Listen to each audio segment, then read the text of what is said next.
Good evening. Today is November the 12th, 2012.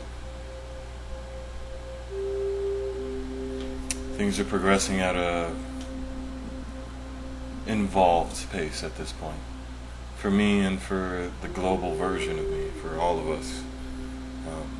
Everything that needs to be understood and experienced is rising to the surface so that we could finally get in front of it.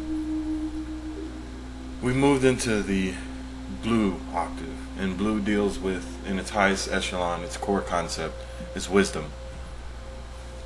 So what I'm going to attempt to do within this octave is explain to you how wisdom applies to the actively conscious life, to the life that is actively using the conscious awareness that they've gained in order to manifest and be sort of participant in the construction of the world that they're a part of.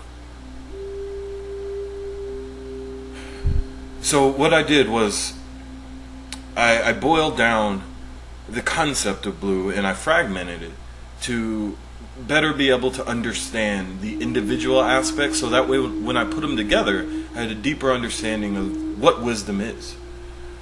And one of the best ways you can do this is through the process of translation and self-definition. What I mean is this: if you ever have a question about the meaning of a word, do not seek outside of yourself first. Seek inside. Ask yourself, what does this word mean to you? And then try and define it in the simplest form possible. Because when you can understand something at its simplest form, you can understand it at its most complex.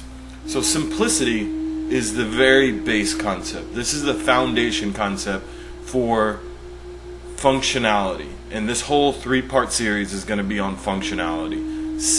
Strictly dealing with how things function, how they operate, how they interact. What, I guess, guidelines cultivate their experience. They're not rules because they're more best practices. They have a greater amount of elasticity than rules or laws. So by understanding the simplest form of something, what happens is you become capable of putting together simple ideas in a little bit more complex way. Let me give you an example. The facet that we've been interacting with, or at least my transmission of information, has been in the body, mind, and spirit concept. And within each one of the octaves, I've outlined the concepts that relate to the body, the concepts that relate to the mind, and the concepts that relate to the spirit. Up to this point, I haven't actually defined what those things are, because I was hoping that you would do it for yourself. So let me show you the fruits of my own labor. The body is a vessel for experience, density experience specifically. It's harmonically resonant to the density, the predominant density level of whatever convergent timeline you're a part of. Meaning, if you live on Earth, then your physical vessel is specifically in harmony with the density level of the Earth at the time that you incarnated. And it's capable of fluctuating within that density in order to stay in line with an expanding planet. But the same thing would be true if you lived on Mars or another planet. See, once you understand something at the simplest concept, then you can apply it out of context. The body is a vessel for experience. The body is made out of material. All things are ultimately made out of material, and material is constructed of light.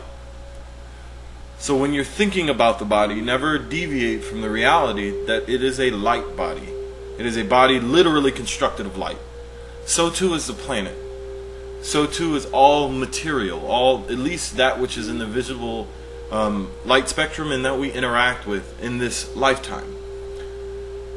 The reason why we're going to the most basic definition, the simplest form, is because then when I talk about the function of the body, you'll understand the function of light by correlation. See, by understanding that your body is a compilation, a complex, interwoven tapestry of light, then you can understand the behavior patterns that you have as that of the behavior patterns of light. Not as sort of the density model version. That moves us up to the mind. The mind is neutral. See, there's not two forms of energy. There's not the push and the pull. There's the push, the rest, and the pull. The rest and the push. The rest and the pull. The mind is neutral. It's the observer. It deals with all information, all context, all light as simply energy. Nothing else. All knowledge is a form of energy. All information, all experience, all interpretation of experience, meaning your sensory experience, your respiratory or your olfactory experience, your visual experience, your auditory, your kinesthetic. All of these things represent different interpretations of energy. Your mind simply sees them as energy, because the mind is not the brain. The mind is the electricity that informs the brain of activity. And electricity in and of itself is neutral. Like it might carry a tangible material charge, but it arises from a state of neutrality. There's nothing that precedes it.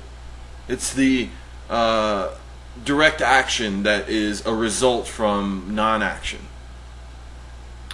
And what that electricity is constructed of, its most basic material, is the observer, the neutral observer. That which takes place in your life and doesn't take a place in your life. Meaning, it observes what goes on within a lifetime span and doesn't identify with any portion of it. The material version, the light version, always identifies with it. See, what the observer does is it brings material into existence through its awareness of that which is needed and efficient. It doesn't deal with right or wrong, good or bad. It deals with kind of beneficial and non-beneficial. Again, I'm teaching you the simplest form of this because of the fact that once you understand the operation parameters, the best practices for a mind, then you can understand how your mind functions in your parameters. See, the mind that I have, the mind that I function and interact with people, is subject to the amount of conscious attention that I've put into it as the observer.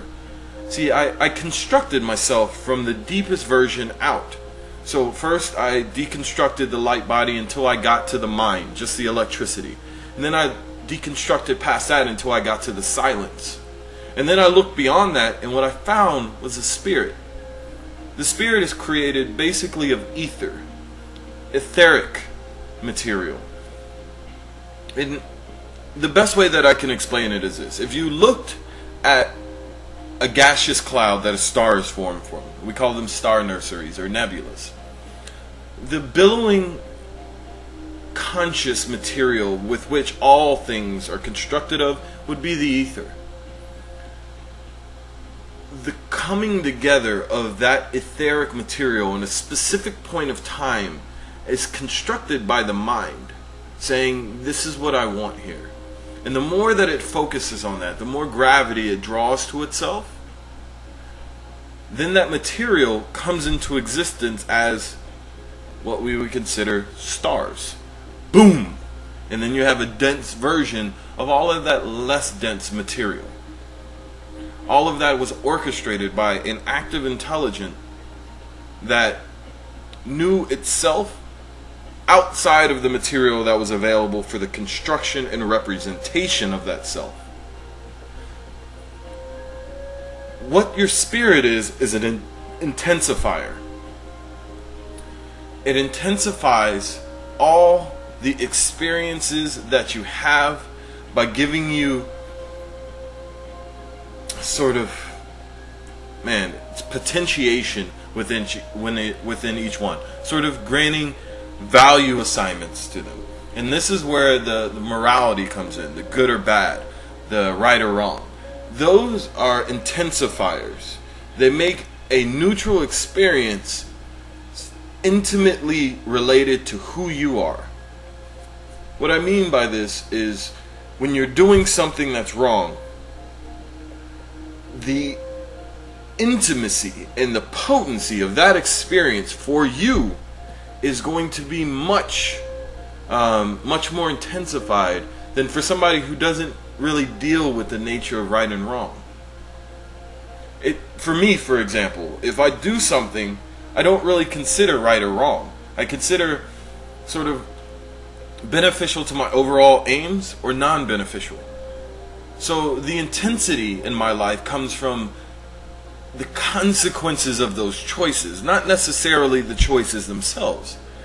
What I mean is that when I do something cumulative, like yoga for instance, I do yoga all the time, my reward for it is the subtle understanding of my body's growth potential. The reflection on what I have had versus what I have now versus what I can have versus where I am. See, the Spirit informs me of that journey, and it also hints where I should take it. What path I would find the most joy, peace, love, that which I value, it shows me the path to. My mind constructs the physical steps of it, and my body walks it. See, we started with something very simple, but then we get into what we call the mind-body-spirit complex. Because if you take the simple version of the body, the vessel for experience, the simple version of the mind, the vessel for interpretation of experience, and the simple version of the spirit, the vessel for understanding the interpretations of the mind for the body's experience, then what you get is something that is extremely complex, made from simple parts. It can sometimes be overwhelming to try and take in the whole. So instead, delineate, fragment it. And what I mean by that is deal with, if you're served a plate of food and it has vegetables and meat and some sort of starch product, what I'm saying is, instead of mixing them all together and trying to eat them, eat the vegetables and learn the lesson of the vegetable. Eat the meat and learn the lessons of the meat. Eat the starch and learn the lessons of the starch. Each one of them have a unique perspective. And then when you get comfortable with how each one of them interacts with you, then you combine them, and that brings us to totality. See, totality is the conscious effort to always expand your perspective for the most inclusive version possible. This is why I took so much time with the polarities, with others in the path of self, with destruction and creation. Because what I want you to understand is that we're moving, or specifically I've chosen to move into a path that allows for all vibratory frequencies to be represented without discrimination or depreciation. Meaning I don't find any portion of myself abhorrent or self-defeating or destructive or less than. So I accentuate all of them. I tell them, rise up and be you. Find me in that space of neutrality and embrace me there.